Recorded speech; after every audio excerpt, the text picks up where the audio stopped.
ಸುಮಲತಾ ನಡೆ ನಿರ್ಧಾರ ಅಂತ ಬಂದಾಗ ಕಳೆದ ಕೆಲವು ದಿನಗಳಿಂದ ಚರ್ಚೆ ಆಗ್ತಿರೋದು ಈ ಮೂರೇ ಆಪ್ಷನ್ಗಳು. ಒಂದು, ರೆಬಲ್ ಆಗ್ತಾರಾ ಅಥವಾ ನ್ಯೂಟ್ರಲ್ ಆಗ್ತಾರಾ ಅಥವಾ ಸಪೋರ್ಟ್ ಮಾಡ್ತಾರಾ ಅಂತ. ನಿನ್ನೆ HDK ಹೋಗಿ ಸುಮಲತಾ ಅವ್ರನ್ನ ಭೇಟಿಯಾಗಿ ಬಂದಿದ್ದಾರೆ.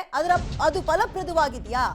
ರೆಬಲ್ ಆದ್ರೆ ಪರಿಣಾಮ ಮಂಡ್ಯದಲ್ಲಿ ಏನಾಗುತ್ತೆ, ಸಪೋರ್ಟ್ ಮಾಡಿದ್ರೆ ಏನಾಗುತ್ತೆ? ಇದು ಪ್ರಶ್ನೆಯನ್ನ ಅಂದ್ರೆ ಈ ಪ್ರಶ್ನೆಗೆ ಉತ್ತರ ಸಿಕ್ಕಿಲ್ಲ. ಸಂಧಾನಕ್ಕೆ ಸುಮಲತಾ ಸಮ್ಮತಿಸಿದ್ರೆ ಮಂಡ್ಯ ಅಖಾಡದಲ್ಲಿ ಇದರ ಪರಿಣಾಮ ಏನಾಗಬಹುದು? ಅದೇ ಒಪ್ಪಲಿಲ್ಲ ಅಂದ್ರೆ ಸ್ವಾಭಿಮಾನದ ರಣಕಹಳೆ ಮೊಳಗಿಸ್ತಾರಾ? ಸಾಧ್ಯತೆಗಳು ಈಗ ಸದ್ಯಕ್ಕೆ ಕಡಿಮೆ ಅಂತ ಇದ್ದಾರೆ. ಬಟ್ ಅದನ್ನು ತಳ್ಳಿ ಹಾಕುವಂತಿಲ್ಲ ಕೊನೆ ಹಂತದವರೆಗೂ ಕೂಡ. ಸಂಸದೆ ಸುಮಲತಾ ಘೋಷಣೆ ಏನಿರ್ಬೋದು, ನಾಡಿದ್ದು 3ನೇ ತಾರೀಕಿಗೆ ಪೋಸ್ಟ್ಪೋನ್ ಮಾಡಿದ್ದಾರೆ. ಕುತೂಹಲವನ್ನ ಕಾಯ್ದಿರಿಸಿದ್ದಾರೆ 3ನೇ ತಾರೀಕು ತನಕ. ಸೊ ಸುಮಲತಾ ನಡೆ ಮೇಲೆ ಕಾಂಗ್ರೆಸ್ ತಂತ್ರಗಾರಿಕೆಯನ್ನ ನಾವು ಎಕ್ಸ್ಪೆಕ್ಟ್ ಮಾಡ್ಬೋದು. ಸುಮಲತಾ ರಾಜಕೀಯ ನಿರ್ಧಾರ ದೋಸ್ತಿಗಳಿಗೂ ಕಾಂಗ್ರೆಸ್ಗೂ ನಿರ್ಣಾಯಕ. ಅದನ್ನೇ ಹೇಳಿದ್ದು, ಈ ಮೂರಲ್ಲಿ ಅವ್ರು ಯಾವ ನಿರ್ಧಾರ ಮಾಡಿದ್ರು ಅದು ಮಂಡ್ಯದ ಮೇಲೆ ಇಂಪ್ಯಾಕ್ಟ್ ಆಗೋದಂತೂ ಖಂಡಿತ. ಬಟ್ ಏನ್ ಹೇಳ್ತಾರೆ ಈಗ, ನಿನ್ನೆ ಒಂದ್ ರೀತಿ ಪ್ರಾಮಾಣಿಕ ಪ್ರಯತ್ನ ಮಾಡಿದ್ದಾರೆ ಕುಮಾರಸ್ವಾಮಿ ಅವರು. ಇದೇ ಕುಮಾರಸ್ವಾಮಿ ಅವರು ಅಲ್ಲೇ ಎದುರಾಕೊಂಡಿದ್ದ ನಾರಾಯಣ್ ಗೌಡ್ರು ಮನೆಗೂ ಹೋದ್ರು, ಹೂಗುಚ್ಚ ಕೊಟ್ಟು ಮತ್ತೆ ಹೆಗ್ಲ ಮೇಲೆ ಕೈ ಹಾಕೊಂಡು ಸಪೋರ್ಟ್ ಕೇಳ್ಕೊಂಡು ಬಂದ್ರು. ಈಗ ಸುಮಲತಾ ಅವರು ಒಬ್ರು ಬಾಕಿ ಉಳ್ಕೊಂಡಿದ್ದಾರೆ. ಇವರ ನಡೆ ಕಳೆದ ಒಂದು ವಾರದಿಂದಲೂ ಕೂಡ ಕುತೂಹಲ ಮೂಡಿಸ್ತಾ ಇದೆ. ಸಪೋರ್ಟ್ ಮಾಡ್ತೀನಿ ಅಂತ ಹೇಳಿದ್ದಾರೆ ನಾರಾಯಣ ಸ್ವಾಮಿ ಅವರು ಕೂಡ ಸಪೋರ್ಟ್ ಮಾಡ್ತೀನಿ ಅಂತ ಹೇಳಿದ್ದಾರೆ. ಈಗ ಸುಮಲತಾ ಅವರು ಒಬ್ರು ಕಾಯ್ದಿರಿಸಿಕೊಂಡಿದ್ದಾರೆ. ಅದು 3ನೇ ತಾರೀಕು ಅಂತ ಹೇಳಿದ್ದಾರೆ. ಬೆಂಬಲಿಗರನ್ನ ಇನ್ನೊಂದ್ಸಲ ಕರಿತೀನಿ, ಮಾತನಾಡ್ತೀನಿ ಅಂತ. ಜೊತೆಗೆ ದರ್ಶನ್ ಅವರು ಕೂಡ ಅವತ್ತು ಬರ್ತಾ ಇದ್ದಾರಂತೆ. ಈ ಕುತೂಹಲ ಮೂಡಿಸ್ತಾ ಇದೆ. ಒಂದಂತೂ ಸಾಧ್ಯತೆಗಳು ತೀರಾ ಕಡಿಮೆ ಅಂತ ಹೇಳ್ತಾ ಇರೋದು, ಅವ್ರು ಮತ್ತೆ ಪಕ್ಷೇತರವಾಗಿ ಮತ್ತೆ ಸರ್ಗನ ಒಡ್ಡಿ ಸ್ವಾಭಿಮಾನದ ಮತ ಕೇಳಿ ನಿಂತ್ಕೊಳ್ತೀನಿ ಅನ್ನೋದಕ್ಕೆ ಸಮಯ ಆರಂಭದಲ್ಲಿ ಮಾತಾಡಿದಂತೆ ತೀರಾ ಕಡಿಮೆ ಇದೆ. ಹೆಚ್ಚಿನ ಡೀಟೇಲ್ಸ್ ನಮ್ಮ ಪ್ರತಿನಿಧಿ ಸುಕೇಶ್ ನೀಡ್ತಾರೆ. ಸುಕೇಶ್, ಅದೇ ಅವ್ರ ಮುಂದೆ ಇರುವಂತಹ ಈ ಮೂರು ಆಪ್ಷನ್ಗಳು, ಒಂದು ರೆಬಲ್ ಆಗೋದು ಅಥವಾ ಸಪೋರ್ಟ್ ಕೊಡೋದು, ಇಲ್ಲಾಂದ್ರೆ ನ್ಯೂಟ್ರಲ್ ಆಗಿ ನಿಂತ್ಕೊಳ್ಳೋದು, ಈ ಮೂರಲ್ಲಿ ಯಾವ್ದಾದ್ರೂ ಕೂಡ ಮಂಡ್ಯದ ಅಖಾಡದ ಮೇಲೆ ಅದು ಇಂಪ್ಯಾಕ್ಟ್ ಬೀಳುತ್ತೆ. ಬಟ್ ಸದ್ಯದ ಪರಿಸ್ಥಿತಿ ಗಮನಿಸಿದಾಗ ಯಾವ್ದ್ರ ಕಡೆ ಅವರ ಮನಸ್ಸಿದ್ದಂಗೆ ಕಾಣಿಸ್ತದೆ ಅವರ ಮಾತಿನ ಮೇಲೆ ನೋಡಿದಾಗ ಸುಕೇಶ್?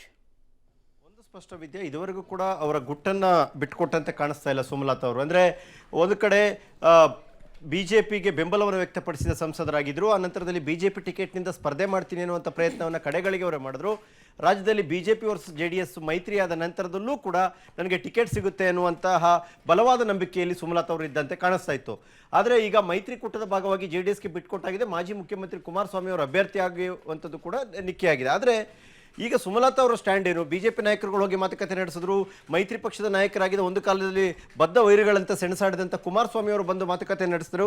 ಆದರೂ ಕೂಡ ನನ್ನ ಅಭಿಪ್ರಾಯವನ್ನು 3ನೇ ತಾರೀಕು ನಾನು ಮಂಡ್ಯದಲ್ಲಿ ವ್ಯಕ್ತಪಡಿಸ್ತೀನಿ ಅನ್ನುವಂತ ಹೇಳುವ ಮೂಲಕವಾಗಿ ಒಂದು ರೀತಿಯ ಕುತೂಹಲವನ್ನು ಕಾಯ್ದಿರಿಸಿಕೊಂಡಿದ್ದಾರೆ ಮಂಡ್ಯದ ಸಂಸದೆ ಸುಮಲತಾ ಅವರು. ಹಾಗಂತ ಅವ್ರೇನಾದರೂ ಸ್ಪರ್ಧೆ ಮಾಡೇ ಬಿಡ್ತಾರಾ? ಅದ್ರ ಬಗ್ಗೆನೂ ಒಂದು ಕ್ಲಾರಿಟಿ ಇಲ್ಲ. ಯಾಕಂದ್ರೆ ಸಮಯಾವಕಾಶ ತೀರಾ ಕಡಿಮೆ ಇರೋದ್ರಿಂದ ಈಗ ಸ್ಪರ್ಧೆ ಮಾಡಿ ಮತ್ತೆ ಮತಯಾಚನೆ ಮಾಡುವಂಥದ್ದು ಅಷ್ಟು ಸಮಯ ಅವರಿಗೆ ಇಲ್ಲ ಅನ್ನುವಂಥದ್ದು. ಆದರೆ ಬೆಂಬಲವನ್ನು ಕೊಡ್ತಾರಾ ಅಥವಾ ಬೇರೆ ಯಾವುದಾದ್ರು ರೀತಿಯಲ್ಲಿ ವಿರೋಧವನ್ನು ವ್ಯಕ್ತಪಡಿಸ್ತಾರ ಅನ್ನುವಂಥದ್ದು. ಅವ್ರು ಏನೇ ತೀರ್ಮಾನವನ್ನು ಕೈಗೊಂಡ್ರು ಕೂಡ ಮೈತ್ರಿಗೆ ಬೆಂಬಲ ವ್ಯಕ್ತಪಡಿಸಿದ್ರೆ ಒಂದು ಸೈಡ್ ಆಗುತ್ತೆ. ಯಾಕಂದ್ರೆ ಅವರ ಬೆಂಬಲಿಗರು ಸಾಕಷ್ಟು ಜನ ಬಿಜೆಪಿಯಿಂದ ಸ್ಪರ್ಧೆ ಮಾಡಿದಂಥವ್ರು ಇದ್ರು, ಒಂದು ಸೈಡ್ ಆಗುತ್ತೆ. ಇವರು ವಿರೋಧ ವ್ಯಕ್ತಪಡಿಸಿದ್ರೆ ಸಹಜವಾಗಿ ಅವರ ಬೆಂಬಲಿಗರು ಬಿಜೆಪಿಲಿದ್ದಾರೆ, ಇವರು ಇಲ್ಲಿದ್ದಾರೆ, ಅದರ ಇಂಪ್ಯಾಕ್ಟ್ ಏನಾಗುತ್ತೆ, ವೋಟಿಂಗ್ ಪ್ಯಾಟರ್ನ್ ಡಿವೈಡ್ ಆಗುತ್ತಾ, ಹೀಗೆ ಸಾಕಷ್ಟು ಕ್ಯಾಲ್ಕುಲೇಷನ್ಸ್ಗಳು ಶುರು ಆಗುತ್ತೆ, ಇಲ್ಲ ಅಂತೇನಿಲ್ಲ. ಆದರೆ ಸದ್ಯಕ್ಕೆ ಕುತೂಹಲನ ಕಾಯ್ದಿರಿಸುವಂಥ ಸುಮಲತಾ ಅವರು 3ನೇ ತಾರೀಕು ಮಾಡುವಂತಹ ಘೋಷಣೆ ಬಗ್ಗೆ ಎಲ್ಲರ ಕುತೂಹಲ ಮಾತ್ರ ಇರುವಂಥದ್ದು ಸಹಜವಾಗಿ ಇದ್ದಂತೆ ಕಾಣಿಸ್ತಾ ಇದೆ.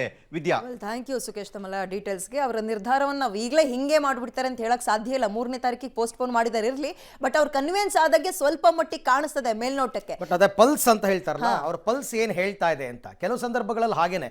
ಈಗ ಕುಮಾರಸ್ವಾಮಿ ಅವ್ರನ್ನ ಮಂಡ್ಯದಿಂದ ಸ್ಪರ್ಧೆ ಮಾಡಿ ಅಂತ ಈಗ ಒಂದು ತಿಂಗಳು ಹಿಂದೆನೆ ಎಲ್ಲ ಕೇಳ್ಕೊಂಡಾಗ ಅವ್ರು ಏನಂತ ಇದ್ರು, ಡಿನೇ ಮಾಡ್ಲೇ ಇಲ್ಲ, ಹೂ ಅಂತನೂ ಹೇಳಲಿಲ್ಲ, ಹಾಗೆ ಕ್ಯಾರಿ ಮಾಡ್ಕೊಂಡು ಬಂದ್ರು. ಇವರು ಕೂಡ ಅದೇ ರೀತಿ ಆ ಸಸ್ಪೆನ್ಸ್ ಅನ್ನ ಕ್ಯಾರಿ ಮಾಡ್ತಾ ಇದ್ದಾರೆ.